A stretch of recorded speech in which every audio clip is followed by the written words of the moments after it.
अस्सलाम वालेकुम स्टूडेंट्स, आपकी टीचर माविशा आज़मी एक बार फिर आपसे मुखातिब है। स्टूडेंट्स, आज जो टॉपिक हमारी गुफ्तगू का मरकज़ है वो है periodicity of elements and periodic table.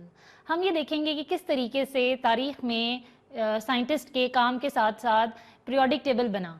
तो स्टूडेंट्स, 19वीं सदी में तमाम केमिस्ट की तवज्जो का मरकज़ जो था वो ये था कि एलिमेंट्स को, जो अनासिर उस वक्त तक दरियाफ्त हो चुके थे और होने वाले थे, उन सबको एक ख़ास तरीके से अरेंज कर लें ताकि उसको पढ़ना आसान हो और वो जो ढेर सारी इन्फॉर्मेशन एलिमेंट्स से मुतालिक होती है उसको समझने के लिए और उसको आइडेंटिफाई करने में आसानी पैदा हो जाए। तो तमाम केमिस्ट की इस काविश का जो नतीजा निकला वो था पीरियोडिक टेबल की फॉर्म में। पीरियोडिक टेबल हमारे पास एक इस तरह का ज़ख़ीरा है जिसके अंदर साइंसदानों के लिए बहुत ज़्यादा मालूमात इकट्ठी हुई हुई हैं। तो आइए देखते हैं कि पीरियोडिक टेबल क्या कहता है हमसे। पीरियोडिक टेबल जो केमिस्ट्स ने 19th सेंचुरी से बनाना शुरू किया तो वो कुछ इस तरह तरीके का था कि उस टेबल की अरेंजमेंट की बेसिस क्या थी, एटॉमिक मैसेज। हमने अपने पहले चैप्टर में एटॉमिक मैसेज के बारे में पढ़ लिया कि किस तरीके से एटम के मैस को काउंट करते हैं और किस तरह से मुख्तलिफ एलिमेंट्स के मैसेज होते हैं। तो स्टूडेंट्स, वो जो एटॉमिक मैसेज डिस्कवर हुए थे और उनकी कैलकुलेशन की गई, उस बेस पर जो टेबल अरेंज किया गया उस वक्त उसको हम पीरियोडिक टेबल कहते हैं। उस पीरियोडिक टेबल से बहुत फ़ायदा हुआ। वो फ़ायदा ये हुआ कि जो ढेर सारी इन्फॉर्मेशन थी वो एक टेबल की फॉर्म में रिड्यूस हो गई, उसको पढ़ना आसान हो गया। और एक सबसे अहम बात जो उस वक्त हुई वो ये थी कि जो अनासिर उस वक्त तक दरियाफ्त नहीं हुए थे उनके बारे में भी उसके अंदर प्रेडिक्शंस दी गई। तो ये एक बहुत अच्छा काम उस वक्त शुरू हुआ और हम देखेंगे कि किस तरह से मुख्तलिफ साइंटिस्ट ने इस काम के अंदर कंट्रीब्यूट किया। तो सबसे पहले स्टूडेंट्स, हम जो बात करने जा रहे हैं जिस साइंटिस्ट की, वो है डो ब्राइनर। डो ब्राइनर का जो लॉ था, डो ब्राइनर ट्रायड के नाम से मशहूर है। तो इस साइंटिस्ट ने किस तरीके से एलिमेंट्स को अरेंज किया उसकी बात करते हैं। आइए स्लाइड पे देखते हैं। ये जर्मन केमिस्ट ने देखा कि एटॉमिक मास का रिलेशनशिप होता है एलिमेंट के ग्रुप्स के साथ। उसने सेवरल ग्रुप्स बनाए जिनको उसने ट्रायड का नाम दिया। उसने 3 एलिमेंट्स को लिया और एक ग्रुप बनाया और उस ग्रुप के एटॉमिक मैसेज में एक रिलेशनशिप निकाला।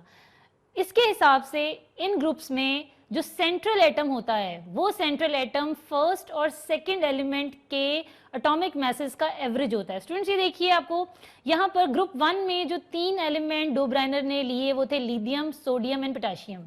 जब लिथियम और सोडियम के मास का अरिथमेटिक मीन लिया जाता है तो जो नंबर आता है वो नंबर एक्चुअली में सोडियम का एटॉमिक मास होता है। इस तरीके से एक दूसरा ग्रुप उसने बनाया जिसमें कैल्शियम, स्ट्रोंशियम, बेरियम को उसने शामिल किया। बेरियम और कैल्शियम के मास को जब अरिथमेटिक मीन से प्लस करके डिवाइड किया गया तो जो आंसर आया वो स्ट्रोंशियम का मास था। इसी तरह एक और ग्रुप डो ब्राइनर ने बनाया, वो था क्लोरीन, ब्रोमीन और आयोडीन, जिसमें आयोडीन और क्लोरीन के मास का एवरेज जो है वो ब्रोमीन का मास बनता है। ये जो ट्रायड का कॉन्सेप्ट था स्टूडेंट्स, ये सिर्फ और ये ज़्यादातर एलिमेंट्स के लिए सही नहीं हुआ।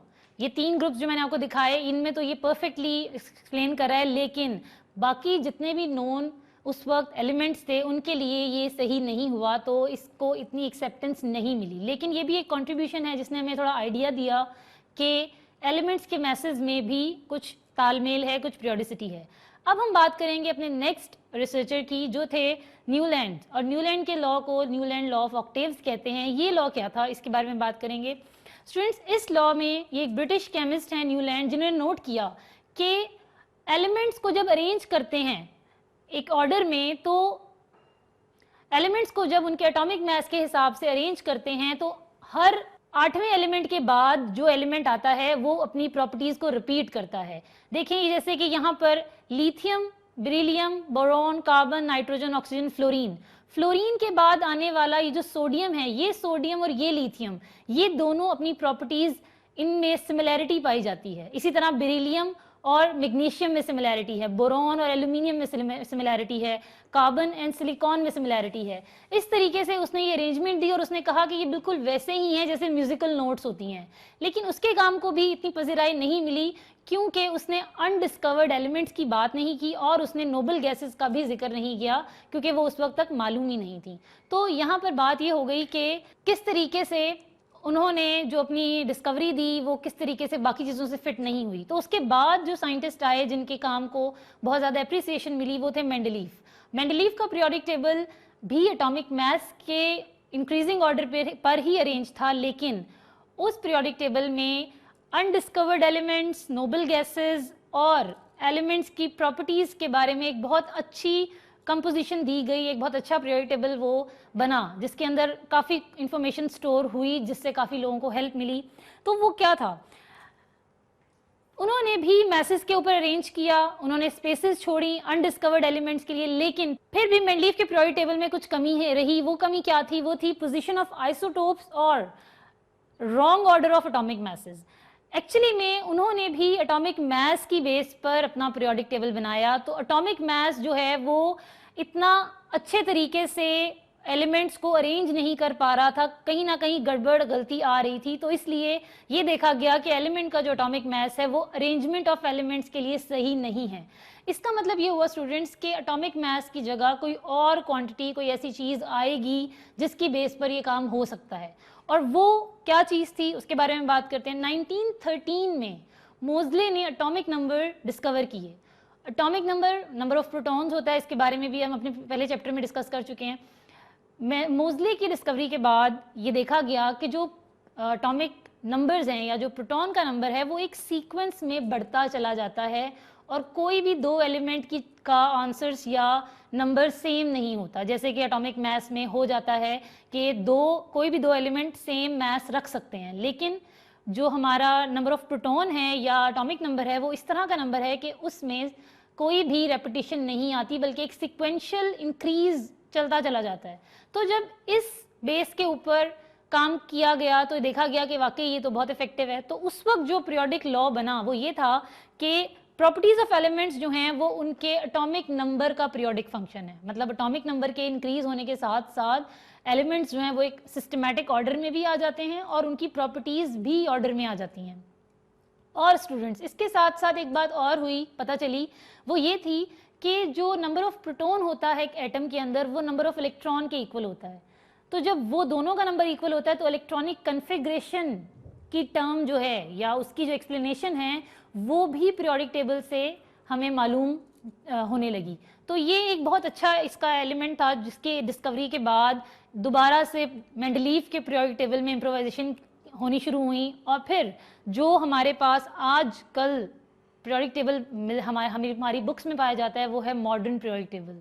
इस मॉडर्न पीरियोडिक टेबल के अंदर पीरियोडिक लॉ चेंज हो गया और वो क्या था कि प्रॉपर्टीज ऑफ एलिमेंट्स जो हैं वो उनका इंक्रीजिंग ऑर्डर उनके एटॉमिक नंबर्स की बेस पर किया गया, ना कि एटॉमिक मास की बेस पर। मतलब एटॉमिक नंबर को यूज़ करके अरेंज किया गया एलिमेंट्स को इंक्रीजिंग ऑर्डर में 1 2 से लेकर ऑनवर्ड जितने भी एलिमेंट्स आए उनको उस तरह से अरेंज किया गया। स्टूडेंट्स एडवांटेजेस क्या हैं? एटॉमिक नंबर को एटॉमिक मास के ऊपर प्रेफरेंस दी गई, उसके एडवांटेजेस क्या हैं? उसके एडवांटेजेस ये हैं कि एक तो element to element number regularly increase कर रहा है, इसमें कहीं पर भी लूप्स नहीं हैं। उसके अलावा हर एलिमेंट का आइडेंटिफिकेशन नंबर जो है वो फिक्स है, तो रेपिटेशन का तो यहाँ पर सवाल ही पैदा नहीं होगा। तो जब मॉडर्न पीरियोडिक टेबल को अरेंज किया जाने लगा तो फिर लेफ्ट टू राइट हॉरिजॉन्टल रोज बनी और वर्टिकल ग्रुप्स बने और उनको एक प्रॉपर फॉर्म में लाया गया जिसको हम आजकल मॉडर्न पीरियोडिक टेबल कहते हैं। और इसके साथ साथ इसमें इलेक्ट्रॉनिक कन्फिग्रेशन के बारे में भी डिस्कशन की गई और उसका भी फैक्टर इसके अंदर पाया गया, वो हम देखेंगे कि वो किस तरह से होता है। अब हम देखते हैं कि ये जो पीरियोडिक टेबल यहाँ पर है स्टूडेंट्स, इसमें आप देखें तो पहले 8 ये जो लिथियम से लेकर नियॉन तक ये जो बनते हैं हमारे एलिमेंट्स, इनके ख़त्म होने के बाद जो नेक्स्ट रो स्टार्ट होती है उसमें सेम एलिमेंट्स एक दूसरे के बिल्कुल नीचे प्लेस किए गए। तो जो हमारी लॉन्ग रोज थी उनको 8 और 18 एलिमेंट्स में डिवाइड किया गया और उनको वर्टिकल और हॉरिजॉन्टल रोज में भी देखा गया। ये देखें जो हॉरिजॉन्टल रोज हैं आपकी वो पीरियड्स हैं, मतलब ये इस तरीके से जो चीज़ जा रही है ये आपके पीरियड्स को शो कर रही है और ये जो वर्टिकल कॉलम्स हैं ये ग्रुप्स को रिप्रेजेंट कर रहे हैं। तो स्टूडेंट्स इनके बारे में बात करते चलें कि ये किस तरीके से फिर इनकी प्रॉपर्टीज़ क्या बनी। ये जो मॉडर्न पीरियोडिक टेबल है इसको हम long form of periodic table भी कहते हैं। वो किस तरह से कहते हैं? क्योंकि जो हॉरिजॉन्टल रोज इसके अंदर पाई गई उनको हम कहते हैं पीरियड्स, और इन पीरियड्स में सबसे ज़्यादा अहम रोल एटॉमिक नंबर के बाद नंबर ऑफ इलेक्ट्रॉन्स का भी बहुत अहम रोल है। वो किस तरह से है कि जो किसी भी एलिमेंट की पोजीशन है पीरियड में वो उसके इलेक्ट्रॉन के नंबर पे, वो उसका इलेक्ट्रॉन का नंबर डिसाइड करता है। मतलब जिसका जो इलेक्ट्रॉन वैलेंस शेल में जितने इलेक्ट्रॉन जिस एलिमेंट के पाए जाते हैं वो उस हिसाब से पीरियोडिक टेबल में आकर सेट हो जाता है। इसकी एग्जांपल हम इस तरह से देखेंगे कि देखिए वो एलिमेंट्स जिनके अंदर सिर्फ एक इलेक्ट्रॉन है वैलेंस शेल में, वो किधर पाए जाते हैं, वो पीरियोडिक टेबल की लेफ्ट मोस्ट पोजीशन में पाए जाते हैं और वो अल्कली मेटल्स हैं। हम स्लाइड को रिपीट करेंगे अपनी, यहाँ पर ये देखिए, ये वो सारे के सारा ग्रुप, ये सारे के सारे वो एलिमेंट्स हैं जिनके आउटर मोस्ट में 1 इलेक्ट्रॉन पाया जाता है और ये सारे 1 वाले इस साइड पर अरेंज हैं, हमारी लेफ्ट साइड पर अरेंज हैं, ये हैं अल्कली मेटल। इसी तरीके से वो एलिमेंट्स जिनके आउटर मोस्ट में 8 इलेक्ट्रॉन्स हैं उन्होंने पीरियोडिक टेबल की राइट साइड को ऑक्यूपाई किया है। तो एक सिस्टमैटिक अरेंजमेंट पाई जाती है मॉडर्न पीरियोडिक टेबल के अंदर। ये तो बात ही पीरियड्स की। अब हम देखते हैं कि जो बाकी पीरियड इसके अंदर पाए जाते हैं वो कितने हैं। टोटल मॉडर्न पीरियोडिक टेबल में 7 पीरियड्स हैं। इन 7 पीरियड्स में नंबर ऑफ एलिमेंट्स किस हिसाब से हैं उसकी बात करते हैं। पहला जो पीरियड है उसको शॉर्ट पीरियड कहते हैं क्योंकि उसके अंदर सिर्फ 2 एलिमेंट्स पाए जाते हैं जो कि हैं हाइड्रोजन और हीलियम। सेकेंड और थर्ड जो पीरियड है उन्हें नॉर्मल पीरियड्स कहते हैं क्योंकि उसमें जो एलिमेंट्स की तादाद है वो 8 है और वो एटॉमिक नंबर 3 से लेकर 10 तक और 11 से 18 तक पाए जाते हैं। एटॉमिक नंबर 18 के बाद जो पीरियड शुरू होता है, फोर्थ और फिफ्थ, उनको लॉन्ग पीरियड कहते हैं क्योंकि इनके अंदर 18 एलिमेंट्स पाए जाते हैं। और जो सिक्स्थ और सेवन्थ ग्रुप है, सिक्स्थ ग्रुप को वेरी लॉन्ग पीरियड कहते हैं और सेवन्थ जो है वो इनकम्प्लीट है क्योंकि उसके अंदर अभी और एडिशंस हो रही हैं। इन दोनों के अंदर 32 एलिमेंट्स पाए जाते हैं। तो स्टूडेंट्स ये तो थी बात पीरियड्स की। अब देखते हैं दूसरी चीज़ जो है ग्रुप्स। वर्टिकल कॉलम्स जो पीरियोडिक टेबल में पाए गए वो उनको कहा जाता है ग्रुप्स। और ये ग्रुप्स जो हैं इनका नंबर, इनको लेफ्ट से काउंटिंग शुरू करके चलती है और इनकी काउंटिंग लेफ्ट से शुरू की जाती है और ये लेफ्ट से राइट की तरफ जाते हुए टोटल 18 ग्रुप्स बनते हैं। इन ग्रुप्स के अंदर students continuous increasing atomic number नहीं पाया जाता। ये एलिमेंट जो ग्रुप में होते हैं इनका नंबर कॉन्टिन्यूटी में नहीं होता। क्यों नहीं होता? क्योंकि इरेगुलर गैप्स आ जाते हैं। ये देखिए, अगर हम पीरियोडिक टेबल तक वापस चलें तो आप ये देखेंगे कि अगर हम इस ग्रुप की बात करें, ये हमारा फर्स्ट ग्रुप है। पहला ग्रुप जो है उसका एटॉमिक नंबर 1 है। जो उसके नीचे दूसरा आके एलिमेंट अरेंज होता है उसका एटॉमिक नंबर 3 है। उसके बाद 11, उसके बाद 19, 37, 55। ये जो इंक्रीज हो रहा है एटॉमिक नंबर का, ये इरेगुलर है। इसके इरेगुलर होने से इसकी प्रॉपर्टीज पर कोई असर नहीं होगा। क्यों? क्योंकि lithium, sodium, potassium, rubidium, caesium, francium, ये सारे के सारे एलिमेंट्स स्टूडेंट्स, इनकी प्रॉपर्टीज आपस में मिलती है। ये केमिकली अलाइक प्रॉपर्टीज शो करते हैं। इनके आउटर मोस्ट में सेम इलेक्ट्रॉन्स होते हैं। तो इसका मतलब ये हुआ स्टूडेंट्स के ग्रुप्स के अंदर जो एलिमेंट्स अरेंज होकर इस मॉडर्न पीरियोडिक टेबल में आपके सामने आ रहे हैं, वो सारे के सारे एलिमेंट्स आपस में पीरियोडिसिटी रखते हैं, आपस में सिमिलैरिटीज शो करते हैं अपने इलेक्ट्रॉन के नंबर के हिसाब से भी और अपनी प्रॉपर्टी वाइज भी। तो स्टूडेंट्स इसके ये हम देखेंगे अब कि कितने हमारे पास जो ग्रुप्स हैं उनके अंदर इलेक्ट्रॉन्स की अरेंजमेंट और इलेक्ट्रॉनिक कन्फिग्रेशन। बेसिकली ग्रुप्स में इलेक्ट्रॉनिक कन्फिग्रेशन बहुत क्लियरली हम पढ़ सकते हैं और वो किस तरीके से है। हमारा जो ग्रुप 1 है उसको हम कहते हैं अल्कली मेटल्स। अल्कली मेटल्स हैं और इनके आउटर मोस्ट में एक इलेक्ट्रॉन पाया जाता है। तो जो फर्स्ट ग्रुप है आपका, उस पूरे ग्रुप में जितने भी मेंबर्स हैं उनके आउटर मोस्ट में एक इलेक्ट्रॉन है और उनकी कन्फिग्रेशन बनती है NS1। N का नंबर कोई भी हो सकता है, ये कोई भी शेल हो सकता है, लेकिन जो आउटर मोस्ट में इलेक्ट्रॉन है वो सेम रहेगा। इसके बाद जो ग्रुप 2 है हमारा, वो है alkaline earth metals. Alkaline earth metal को ग्रुप 2 इसीलिए नाम मिला है क्योंकि उनके आउटर मोस्ट शेल में 2 इलेक्ट्रॉन पाए जाते हैं और इसी हिसाब से उनकी इलेक्ट्रॉनिक कन्फिग्रेशन भी NS2 है। इसके बाद जो 13th फैमिली है, या इसको अगर हम सिंपल डिवाइड कर दें, ये थर्ड ग्रुप भी बनता है। इस थर्ड ग्रुप या 13th ग्रुप को बोरोन फैमिली कहते हैं। इसके आउटर मोस्ट में 3 इलेक्ट्रॉन हैं और इसकी कन्फिग्रेशन में भी आपको ये नजर आ रहा है NS2 and NP1। इसी तरीके से कार्बन, उसके आउटर मोस्ट में 4 इलेक्ट्रॉन होते हैं। नाइट्रोजन, उसके आउटर में 5 इलेक्ट्रॉन होते हैं। ऑक्सीजन फैमिली जो पूरी रेंज आती है जिसमें ऑक्सीजन सल्फर के आगे होते हैं, उसमें 6 इलेक्ट्रॉन्स हैं। हेलोजन की फैमिली जिसमें फ्लोरीन, क्लोरीन, ब्रोमीन, आयोडीन, एस्टेटीन, इन सब के बाहर 7 इलेक्ट्रॉन होते हैं। और नोबल गैसेस, जितनी भी नोबल गैसेस हैं 8 की 8, उन सब के बाहर 8 इलेक्ट्रॉन पूरे होते हैं। उनका ऑक्टेट कंप्लीट है। इसलिए स्टूडेंट्स ये जो ग्रुप है ये स्टेबल है, ये ज़ीरो ग्रुप भी कहलाता है क्योंकि ये रिएक्टिविटी शो नहीं करते। अब हम बात करेंगे कि मॉडर्न पीरियोडिक टेबल के अंदर जो अरेंजमेंट, मैंने अभी भी कहा कि इलेक्ट्रॉनिक कन्फिग्रेशन को हम डिस्कस कर सकते हैं। तो इलेक्ट्रॉनिक कन्फिग्रेशन के साथ साथ जो सब शेल्स पाए जाते हैं ऑर्बिट्स के अंदर, उन सब शेल्स की बेसिस पर भी पीरियोडिक टेबल के अंदर हमें एक अरेंजमेंट नज़र आती है। वो किस तरीके से है स्टूडेंट्स, आपको याद होगा हमने अपने चैप्टर नंबर 2 में पढ़ा था कि इलेक्ट्रॉनिक कन्फिग्रेशन में जो सब शेल्स हैं उनकी कितनी तादाद है, 4 होते हैं SPDF। इन 4 सब शेल्स की बेस पर पीरियोडिक टेबल को अरेंज करना एक बहुत अहम काम है। और ये देखिए आपके किस तरीके से अरेंजमेंट है कि उसके अंदर सिंक्रोनाइजेशन पाई जाती है। ये जो एक्सट्रीम लेफ्ट ग्रुप है, यहाँ पर पाए जाने वाले तमाम एलिमेंट्स के अंदर इलेक्ट्रॉन S सब शेल में पाया जाता है। ये जो एक्सट्रीम राइट है, यहाँ पर ये जो पूरा पिंक आपको ब्लॉक नजर आ रहा है, यहाँ पर मौजूद जितने भी एलिमेंट्स हैं उन सब के इलेक्ट्रॉन जो हैं स्टूडेंट्स, वो उनके P सब शेल्स में पाए जाते हैं। इसलिए यहाँ पाए जाने वाले तमाम एलिमेंट्स को हम P ब्लॉक एलिमेंट्स भी कहते हैं। उसके अलावा ये जो सेंटर में एक पूरी रेंज है, ये जो टेबल के सेंटर में आपको नजर आ रहा है, यहाँ पर जो इलेक्ट्रॉन पाए जाते हैं वो D सब शेल में पाए जाते हैं। और इसीलिए इस पूरे ग्रुप का नाम ट्रांजिशन मेटल्स भी होता है।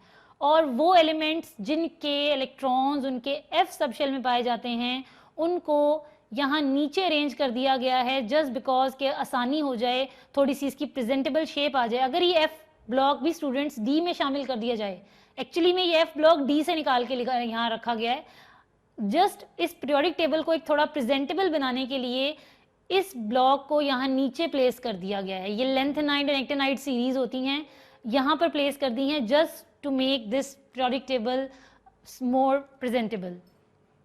अब हम बात करेंगे कि ये जो पीरियोडिक टेबल की हम बात कर रहे हैं कि एलिमेंट्स जो अरेंज हो गए हैं उनके अंदर पीरियोडिसिटी आ रही है या वो सिमिलर बिहेवियर शो कर रहे हैं या एक पैटर्न हमारे पास आ रहा है, उसके बारे में बात करते हैं कि वो कौन सी टर्म्स हैं जिनके बेस पर हम ये कह रहे हैं कि इस पीरियोडिक टेबल में पीरियोडिसिटी या सीक्वेंस है। वो प्रॉपर्टीज स्टूडेंट्स कुछ इस तरह से हैं, atomic size and atomic radius हम देख सकते हैं ग्रुप में भी और पीरियड में भी, हमें पता चलता है कि क्या एटॉमिक साइज बढ़ रहा है या कम हो रहा है। इसी तरीके से शील्डिंग इफेक्ट है, आयनाइजेशन एनर्जी है, इलेक्ट्रॉन अफिनिटी है, इलेक्ट्रोनेगेटिविटी है। हम इसको वन बाय वन डिस्कस करेंगे। तो सबसे पहले बात करते हैं एटॉमिक साइज और एटॉमिक रेडियस की। अब जैसे कि स्टूडेंट्स आपको पता है कि एटम एक बहुत छोटा जर्रा है जिसको आप इंडिविजुअली नहीं देख सकते, उस जर्रे का साइज भी आपको नहीं पता चल सकता कि वो क्या साइज का है, लेकिन साइज को डिटरमाइन करने के लिए अज्यूम किया गया कि एटम जो है वो एक स्फीयर की शक्ल में होता है और दो एटम्स के दरमियान का जो डिस्टेंस है, दो एटम्स के सेंटर से जो डिस्टेंस है उसका हाफ उसका रेडियस कहलाता है। तो इस बेस पर एटॉमिक साइज और रेडियस को डिस्कस किया गया। तो पीरियड्स और ग्रुप्स में हम ट्रेंड देखेंगे कि एटॉमिक साइज पीरियड में क्या बढ़ेगा, कम होगा या ग्रुप में क्या होगा, इसकी बात करते हैं। तो स्टूडेंट्स ये देखिए कि पीरियड्स में आपके पास यहाँ पर सेकंड पीरियड शो किया गया है, lithium, beryllium, boron, carbon, nitrogen, oxygen, fluorine, neon. अब ये देखें एटॉमिक रेडियाई, लिथियम का जो रेडियस है वो बड़ा है, इसका मतलब ये हुआ कि लिथियम का साइज बड़ा है, बेरिलियम का उससे छोटा साइज है, बोरोन का उससे छोटा है, कार्बन का साइज 77 पिकोमीटर है, नाइट्रोजन का उससे, ये देखें एक सीक्वेंस में डिक्रीज आ रहा है। आपको पता चल रहा है कि जैसे जैसे हम आगे बढ़ रहे हैं एटॉमिक साइज कम हो रहा है पीरियड में। ग्रुप्स की बात करते हैं स्टूडेंट्स, ग्रुप में क्या होगा, ग्रुप में कुछ इस तरीके से होगा कि साइज इंक्रीज करेगा। देखिए स्टूडेंट्स साइज क्यों इंक्रीज करेगा, जब लिथियम से सोडियम की तरफ आप आएंगे तो आप ग्रुप में मूव करते हुए आ रहे हैं तो एक शेल का इंक्रीज हो जाएगा।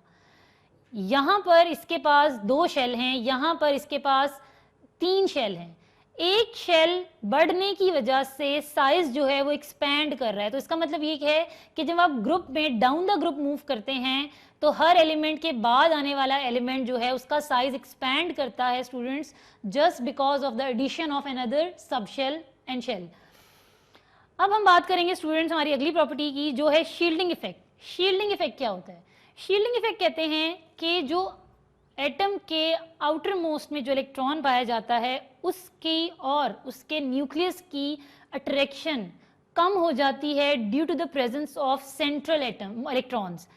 चूंकि न्यूक्लियस और आउटर मोस्ट शेल के इलेक्ट्रॉन के बीच में दूसरे शेल्स के इलेक्ट्रॉन्स भी होते हैं, तो वो न्यूक्लियस की ग्रिप अपने इलेक्ट्रॉन पर कम हो जाती है।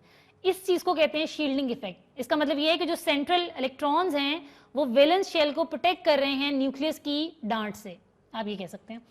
तो स्टूडेंट्स, ग्रुप में ये इफेक्ट क्या होगा इसकी बात करते हैं। ग्रुप में शील्डिंग इफेक्ट जो है बढ़ेगा डाउन द ग्रुप, क्योंकि देखें सोडियम एटम जो है उसका साइज इतना है, उसके अंदर आपको इतने शेल नजर आ रहे हैं। पोटेशियम का आप देख रहे हैं साइज बढ़ने की वजह से शील्डिंग इफेक्ट भी बढ़ रहा है। न्यूक्लियस का जो बाहर ये इलेक्ट्रॉन है, ये वाला इलेक्ट्रॉन, इसकी ग्रिप कम हो रही है क्योंकि बीच में बहुत ज़्यादा इलेक्ट्रॉन्स पाए जाते हैं। यहाँ पर सोडियम में भी यही हो रहा है कि जो बाहर का इलेक्ट्रॉन है उसकी न्यूक्लियस की ग्रिप कम हो रही है। इस चीज़ को हम कहते हैं शील्डिंग इफेक्ट। लेकिन ये शील्डिंग इफेक्ट पीरियड में डिक्रीज करता है। डिक्रीज इसलिए करता है कि पीरियड में, जब आप पीरियड में मूव करते हैं तो आपके न्यूक्लियस का चार्ज बढ़ रहा होता है, लेकिन आपका शेल वही रहता है। इसका मतलब ये हुआ स्टूडेंट्स कि जब ग्रुप में आप सीक्वेंशली आगे बढ़ रहे हैं तो आपका जो न्यूक्लियस है वो पावरफुल हो रहा है। मतलब पीरियड में जब आप मूव करें तो न्यूक्लियस पावरफुल हो रहा है और इलेक्ट्रॉन्स उतने ही हैं उसके इर्द गिर्द, तो वो उनको बहुत अच्छे तरीके से कैप्चर करेगा। इसके बाद हम बात करेंगे आयोनाइजेशन एनर्जी की। आयोनाइजेशन एनर्जी क्या होती है? आयोनाइजेशन एनर्जी को इस तरह से डिफाइन करते हैं कि ये वो एनर्जी की अमाउंट है जो सबसे बाहर वाले इलेक्ट्रॉन को रिमूव करवाने के लिए चाहिए। इसका मतलब ये है कि जिन एलिमेंट्स के अंदर शील्डिंग इफेक्ट पाया जाता है वो एलिमेंट्स जो हैं वो जल्दी इलेक्ट्रॉन लूज कर देते हैं कम एनर्जी के साथ। इसका ट्रेंड पीरियड में किस तरह होगा? पीरियड में आयोनाइजेशन एनर्जी इंक्रीज करेगी। देखिए, मैंने अभी आपसे ये कहा कि जब आप पीरियड में मूव करते हैं तो शील्डिंग इफेक्ट कम होता है। शील्डिंग इफेक्ट कम होने का मतलब ये है कि न्यूक्लियस और इलेक्ट्रॉन के दरमियान अट्रैक्शन की फोर्सेस ज़्यादा हैं, तो उस अट्रैक्शन की फोर्स को तोड़ने के लिए ज़्यादा एनर्जी चाहिए, और ज़्यादा एनर्जी की वजह से हमारे पास विद द सब्सिक्वेंट जो आएंगे हमारे एलिमेंट्स तो एनर्जी बढ़ेगी, जस्ट बिकॉज के हमारे पास यहाँ पर न्यूक्लियस पावरफुल है। अब पीरियड्स की बात करेंगे। पीरियड में डाउन द ग्रुप जो आयोनाइजेशन एनर्जी है वो कम होती है, और कम इसीलिए होती है कि शील्डिंग इफेक्ट पाया जाता है। जैसे जैसे आप ग्रुप में नीचे आते हैं न्यूक्लियस की पावर कम होती है, इलेक्ट्रॉन ज़्यादा आज़ादी के साथ उस जगह से निकल सकता है, न्यूक्लियस की पावर को छोड़ सकता है। इसके बाद हम बात करेंगे स्टूडेंट इलेक्ट्रॉन एफिनिटी की। इलेक्ट्रॉन एफिनिटी को हम इस तरह से डिफाइन करते हैं कि यह एनर्जी की वो अमाउंट है जो इलेक्ट्रॉन के एब्जॉर्ब करने की सूरत में रिलीज होती है। इसका मतलब ये हुआ कि जब कोई एटम इलेक्ट्रॉन गेन करेगा तो वो एनर्जी रिलीज करेगा। अब हमने ये देखना है कि डिफरेंट एलिमेंट्स क्या ज़्यादा एनर्जी रिलीज करते हैं या कम एनर्जी रिलीज करते हैं। तो हम इसका ट्रेंड देखेंगे पीरियड में किस तरह से है।